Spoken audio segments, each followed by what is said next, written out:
So a lot of people have been pointing out in several of the last videos that I've dropped on this channel is that I'm over by Diversity and Damon, which is by some projects called the Laythorpe Homes.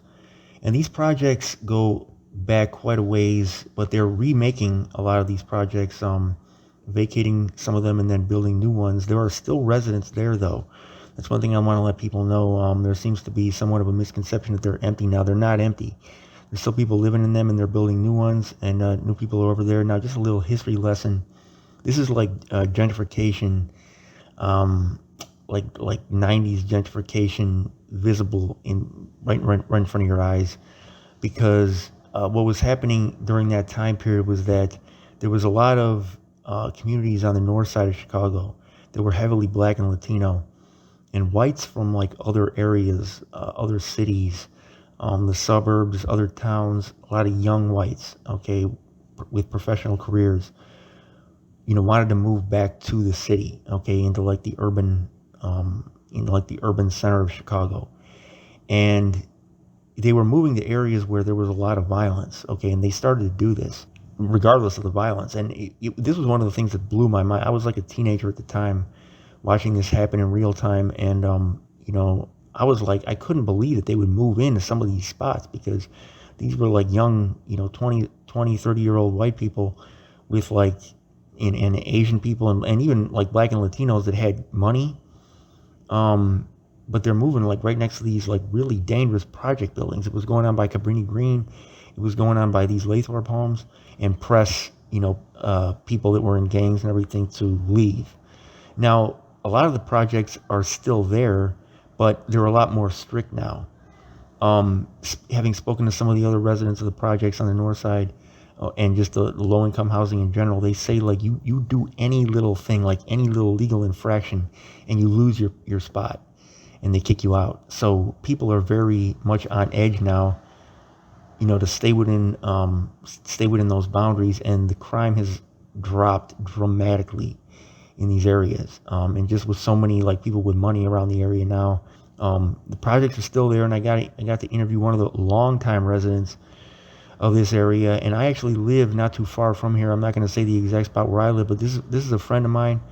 Her name is Jennifer, that you guys are going to meet in this video. She's been a resident of the project since the 90s of these Laythorpe home projects, and she's a little bit older than me, man, but she has, guys, fetal alcohol syndrome, okay, FSA.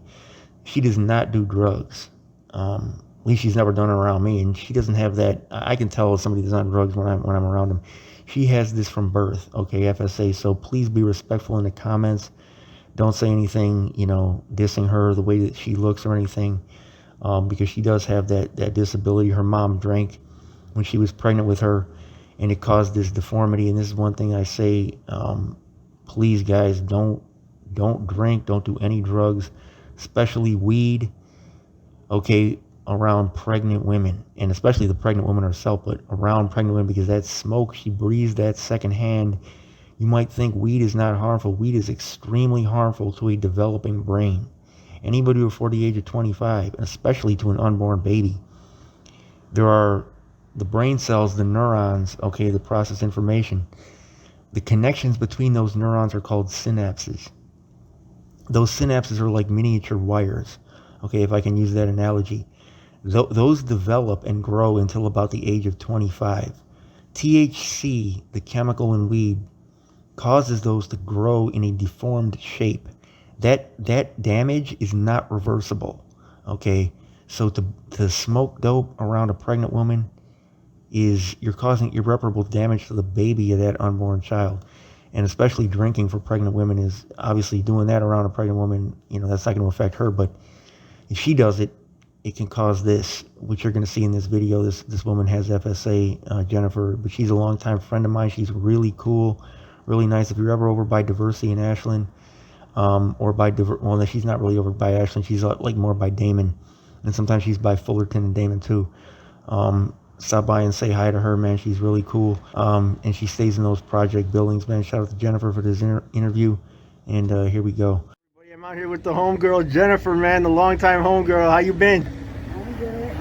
Yeah, we known each other for a minute now, because I live right up the street, And she lives, as you guys can see in the background, the projects. That's the Laythorpe homes back there. So tell everybody, like, how long you been staying in the projects? I've been over here since 1994. 1994. Okay. And like, how has it changed since '94? A whole lot. It's been a lot of gang banging, killing, everything. A lot of people used to get shot and killed, and all of that slowed down. When did that start to slow down? I say about 2000. 2000. And why did it why did it slow down? Like, what was going on at that time? There was a lot of people getting shot. There was a lot of gang banging and stuff over there. And a lot of people getting shot and stuff. And so was it like police coming around and everything? Yep. Okay. A lot of police was coming every day, but they shut down Belmont Western. So now did the gangbangers mostly live in the projects? yeah. I mean, based off the fact that it was Latin Kings, like, you know, that's mostly a Hispanic gang. So was it black folks in the projects too? Yeah. And they mostly got along? Yeah. Pretty much. Okay, that's cool. Now, was it like Puerto Ricans or like Mexicans? Puerto Rican, Mexican. It was both?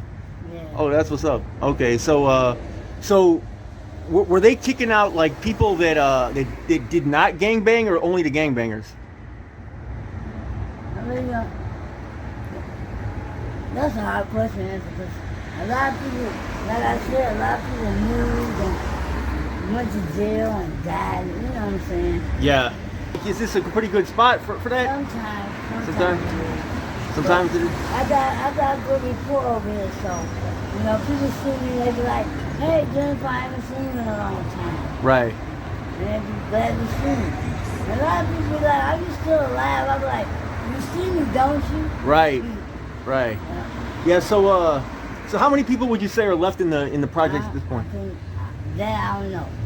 Okay. But you know, it was a bunch, but you see they rehabbing the buildings and stuff. Right. Like, how is it on the inside? Is it nice on the? Nice. Some of the projects, well, back in the day it was